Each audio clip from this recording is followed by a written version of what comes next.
आपल्या खोटेपणावर पांघरून घालण्यासाठी अशा प्रकारची चित्रपट अनेकदा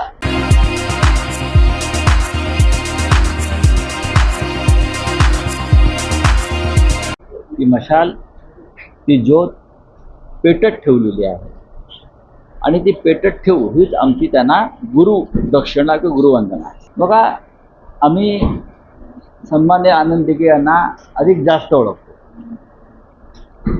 जे आज आनंद दिघे साहेबांना आमच्या स्वतःचे त्यांच्यावर मालकी सांगण्यासारखे फिरतायत, सिनेमे काढतायत, नाटकं काढतायत.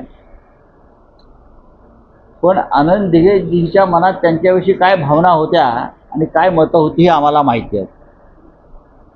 आम्ही त्याच्यावर सिनेमे काढले तर तोंड लपून फिरावं लागेल. आज गुरुपौर्णिमा आहे. बाळासाहेबांनी सांगितलं आहे, सत्य बोला आणि इमानानं जगा. जर बेईमान लोक आनंद दिघे यांना गुरु मानून त्यांचं खोटं चित्र उभं करत असतील तर तो सन्माननीय आनंद दिघे यांचाही अपमान आहे. आणि आनंद दिघे यांचे गुरु आदरणीय शिवसेना प्रमुख बाळासाहेब ठाकरे यांचाही अपमान आहे. आनंद दिघे यांच्या तोंडी घालून काही वाक्य तुम्ही तुमची राजकीय पोळी शिकण्याचा प्रयत्न करा, पण भविष्यात तुम्ही सुद्धा त्या आगीत चटके लागून संपल्याशिवाय राहणार नाही. हिंदुत्वाची गोष्ट सांगितलेली साहेबांच्या हिंदुत्वाची गोष्ट आहे. कशात? चित्रपटाची. अरे कसला चित्रपट? आनंद दिघे यांचा संपूर्ण कालखंड आम्ही पाहिला. आनंद दिघे यांच्या नावावर खोट्या गोष्टी खपवणं, आनंद दिघे यांचं हिंदुत्व हे बाळासाहेबांचं हिंदुत्व होतं. ते का वेगळं हिंदुत्व नव्हतं. आनंद दिघे यांनी जे हिंदुत्व स्वीकारलं ते हिंदुहृदय सम्राट शिवसेना प्रमुख बाळासाहेब ठाकरे यांचंच हिंदुत्व आम्ही सगळ्यांनी स्वीकारलं.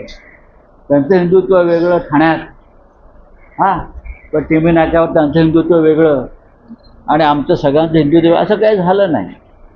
ह्या वेगळ्या चुली ज्या हिंदुत्वाच्या मांडल्या आहेत त्या कधी आनंद दिघे साहेबांनी मान्य केल्या नाही.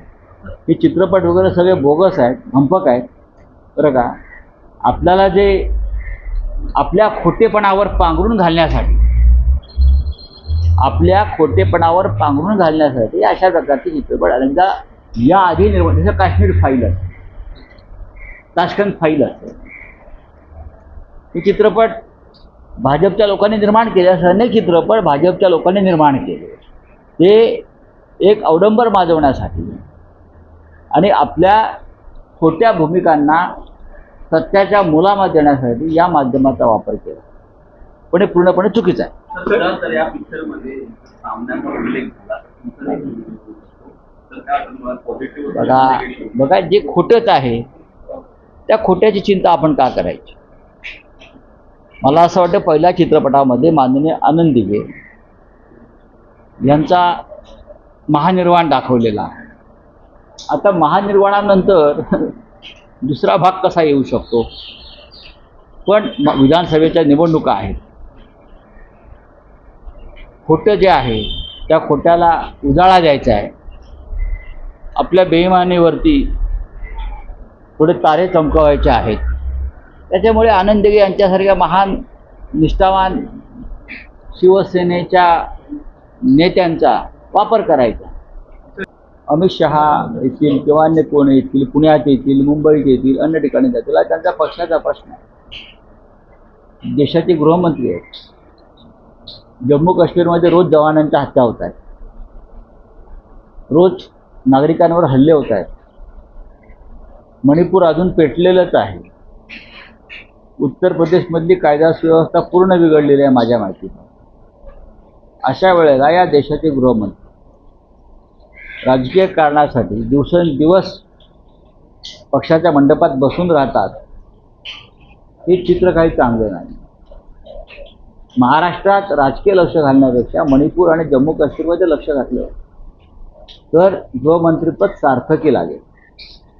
गृहमंत्री पदाचा वापर करून राज्यातल्या निवडणुकांवर दबाव आणण्यापेक्षा अतिरेक्यांवर दबाव आणा आणि त्यांना खतम करा. एपीडीसीची काल पुण्याच्या बैठकीमध्ये आणि माझं एवढंच म्हणणं आहे की गृहमंत्र्यांनी इथे येऊन ठाण मांडून बसू द्या, प्रधानमंत्र्यांनी सभा घेऊ द्या, ट्रम्पला बोलवा तुमच्या किंवा पुतीनना बोलवा. या राज्यामध्ये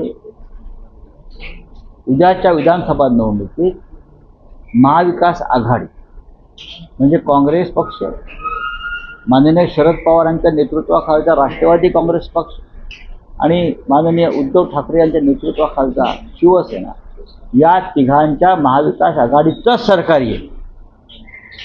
याच्याविषयी आमच्या मनात शंका नाही. धर्मवीर का नाम लेने का उनको कोई नैतिक अधिकार नहीं.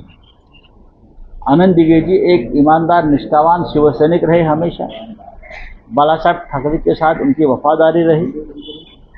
ऐसे आनंद दिगे जी का नाम लेकर कोई राजनीति करता है तो बेईमान है. उनके नाम से सिनेमा निकालना और उनके मुंह से जो झूठ ये लोगों ने फैलाया है उनको एक सत्य का मुलामा देना ये गलत है. ऐसे सिनेमे आते चले जाते हैं, ऐसे बहुत सिनेमे आए ना, बीजेपी स्पॉन्सर ताशकंद फाइल, क्या कश्मीर फाइल, ऐसी बहुत सी फाइल्स आई और बंद हो गई. लोगों ने पैसा कमाया चला गया. कई है ये बेईमान लोग हैं, ये बेईमान लोगों को ईमानदार आनंद दिगे जी का नाम लेने का कोई हक नहीं है. आनंद दिगे जी ने हमेशा बाला साहब ठाकरे के साथ वफादारी रखी, उनके हिंदुत्व को आगे लेके गया. बाला साहब ठाकरे और आनंद दिगे ये गुरु शिष्य की जोड़ी थी. ठीक है.